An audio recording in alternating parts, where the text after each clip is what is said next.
Do you find that your kids are just constantly fighting and you feel more like a referee instead of a parent?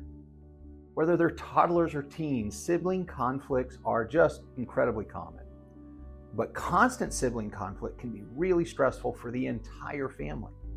But I think with the right strategies, you can help them navigate their differences and build stronger relationships with each other.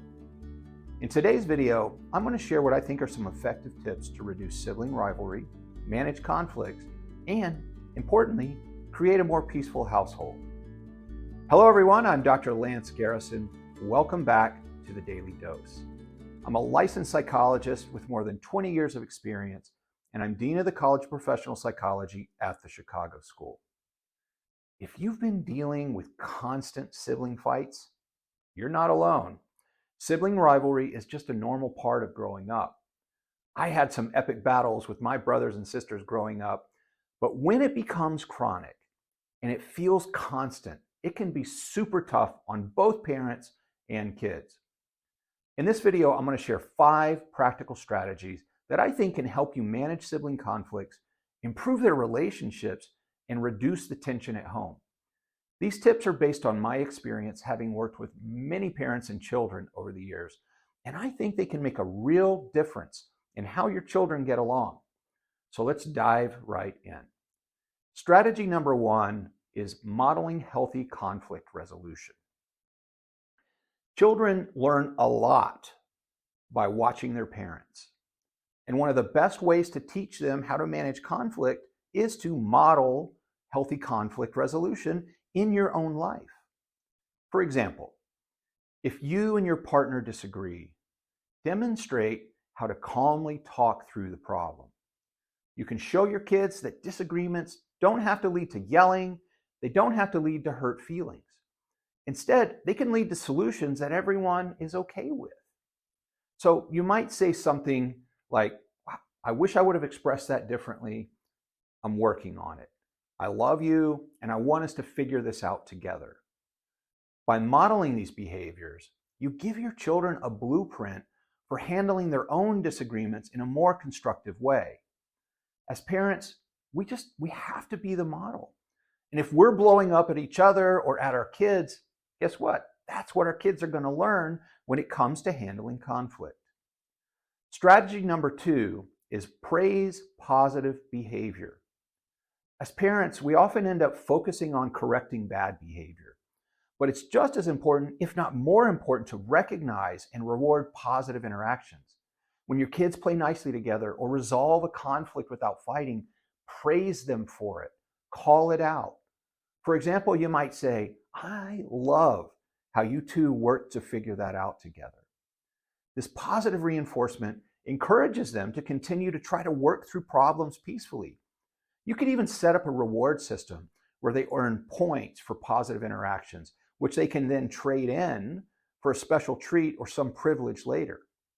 The key is to notice and celebrate when they're getting along. Catching your kids being good, calling it out, and praising them for it is a powerful, powerful tool. It tells them the behavior that you're looking for and then reinforces it. And when you do that, you increase the probability that you're going to see more of that. Strategy 3 is to stay calm and neutral during conflicts. So when a fight breaks out, it's so tempting to just jump in and pick sides. But this can lead to accusations of favoritism and actually make things worse. So instead, approach sibling conflicts from a neutral standpoint. You could start by asking, hey, what's going on here? Rather than jumping in and pointing fingers. This shows your kids that you're there to help them work through the problem without automatically blaming one over the other. And by staying calm and neutral, you can guide them to resolve the issue themselves, which builds their communication and problem-solving skills.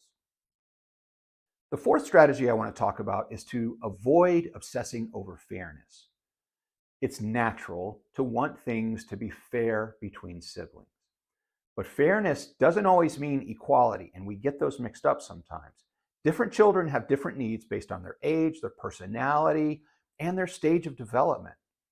So instead of focusing on making everything exactly equal, consider what does each child need individually? For example, a younger child just might need more help or attention, and that's okay.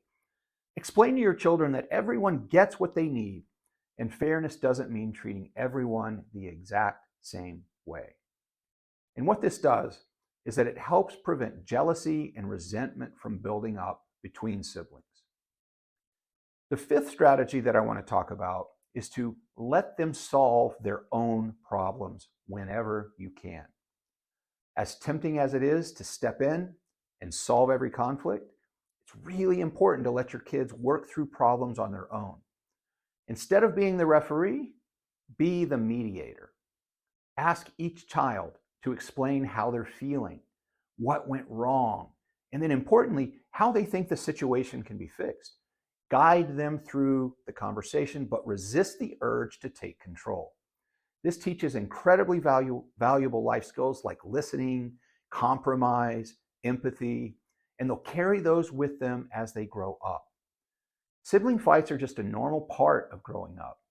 But I think with these strategies, you can help really reduce the tension, encourage stronger and healthier relationships between your kids.